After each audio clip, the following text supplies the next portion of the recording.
하나님의 말씀은 요한계시록 7장 5절에서 12절 말씀입니다. 유다 지파 중에 인침을 받은 자가 1만 2천이요. 르우벤 지파 중에 1만 2천이요. 갓 지파 중에 1만 2천이요. 아셀 지파 중에 1만 2천이요. 납달리 지파 중에 1만 2천이요. 므낫세 지파 중에 1만 2천이요. 시므온 지파 중에 1만 2천이요. 레위 지파 중에 1만 2천이요. 이사갈 지파 중에 1만 2천이요. 스불론 지파 중에 1만 2천이요. 요셉 지파 중에 1만 2천이요. 베냐민 지파 중에 인침을 받은 자가 1만 2천이라.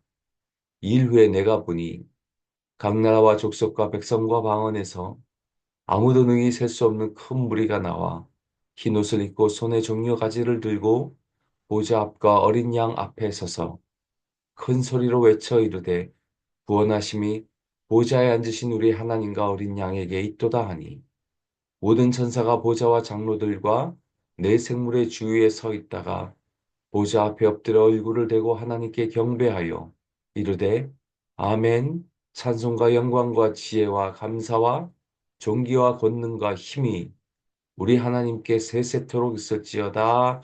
아멘 하더라. 아멘.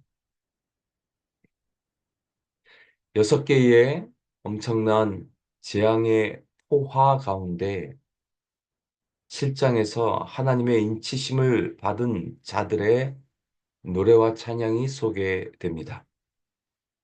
한쪽에서는 심판의 소리가 있지만 여기에서는 구원받은 자들의 노래가 울려 퍼집니다. 정말 지옥과 천국의 모습이 어떤지를 잘 그려주고 있는지도 모릅니다.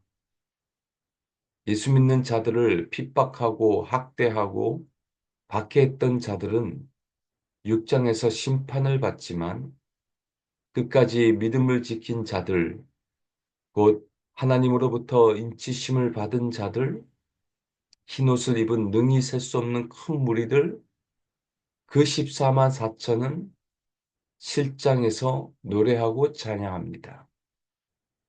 6장은 죽음이요, 공포요, 파괴요, 절망이라면 7장은 예수 믿는 자들, 믿음을 끝까지 지켜 승리를 경험한 자들은 구원의 노래요, 기쁨의 노래요, 감사의 노래가 찬양이 울려 퍼집니다. 제가 요한계시록 천상 예배 때도 언급했지만 우리 크리스찬은 노래하는 자들이고 찬양하는 자들입니다.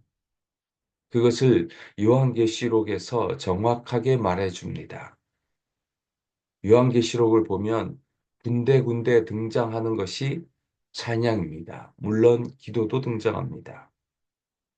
심판이 쏟아지는 현장 속에서 계속해서 찬양이 울려 퍼집니다. 노래가 울려 퍼집니다. 왜 그럴까요? 우리가 악을 견뎌내는 힘이 찬양이요. 우리의 고난 중에서도 부를 수 있는 것이 찬양이요. 가장 힘든 감옥과 같은 곳에서도 부를 수 있는 것이 우리의 찬양이고 노래임을 강조하기 위함입니다. 여러분 말씀은 들을 때 때로는 지겨워하기도 하시고 어렵다라고 생각하시는 분들도 계시겠지만 찬양 부르는 것을 대놓고 싫어하시는 분은 없더라고요. 말씀은 신학적인 의견도 해석도 분분하지만 찬양을 부를 때는 신학적 싸움을 하시는 분들을 찾아보기가 어렵습니다. 여러분 수많은 사람들이 이곳에 등장합니다.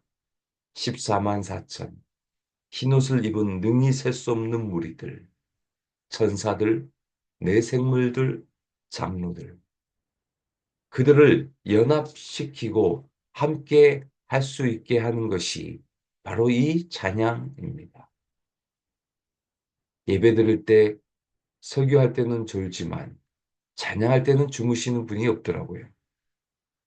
운율이 있는 기도, 우리의 감정이 들어가 있는 노래의 곡정, 그것이 찬양입니다. 그래서 여러분 잘 아시지만 성경을 보십시오.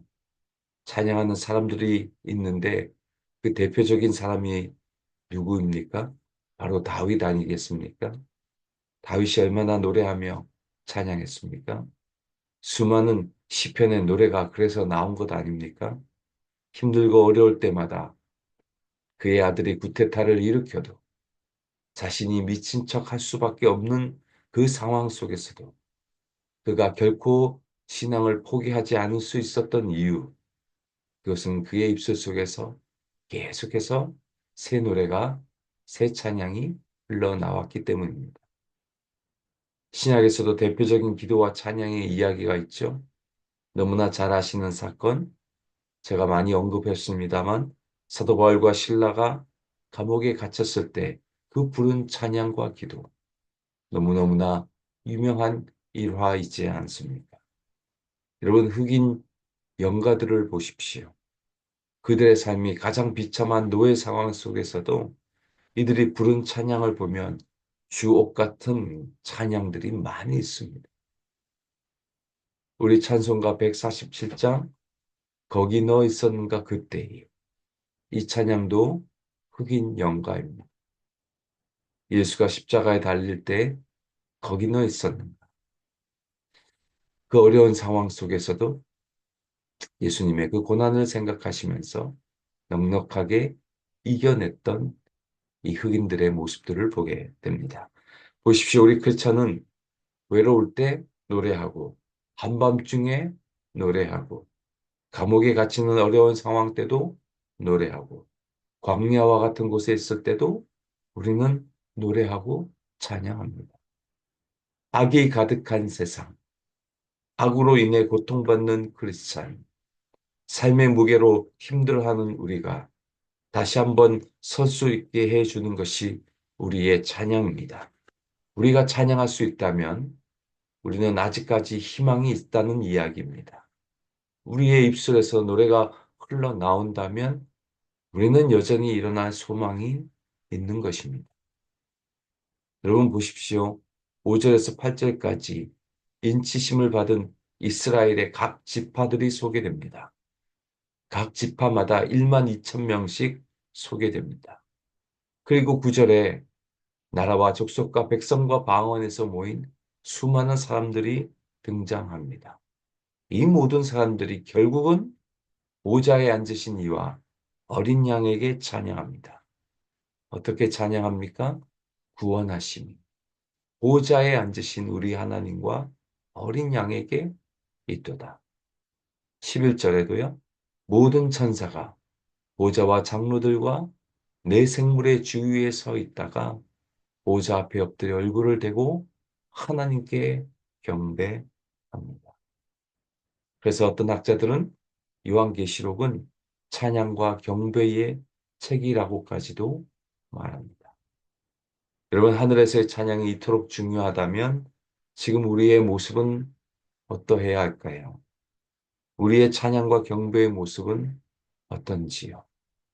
우리의 찬양과 모습, 여러분, 우리가 정말로 하나님을 온전히 찬양하며 살아가는 주님의 백성 되기를 원합니다.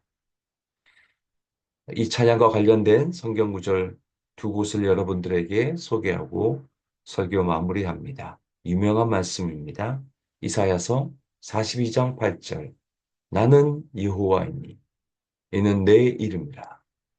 나는 내 영광을 다른 자에게 내 찬송을 우상에게 주지 아니하리라. 시편을 마무리하는 150편 마지막 9절, 6절 말씀입니다. 호흡이 있는 자마다 여호와를 찬양할지어다. 할렐루야. 우리가 숨을 쉬고 있는 이유, 그것은 우리 하나님을 영원히 찬양하기 위함입니다. 오늘 하루 찬양하며 살아가십시오. 너희가 찬양하지 않으면 이 돌들을 들어서라도 나를 예배하게 하겠다, 찬양하게 하겠다 라고 예수님이 말씀하지 않았습니까? 오늘 우리의 입술로 그 하나님 여호와를 찬양하며 오늘 하루도 그 찬양 가운데 거하시는 주님을 만나는 저와 여러분 되시기를 주님의 이름으로 축원드립니다.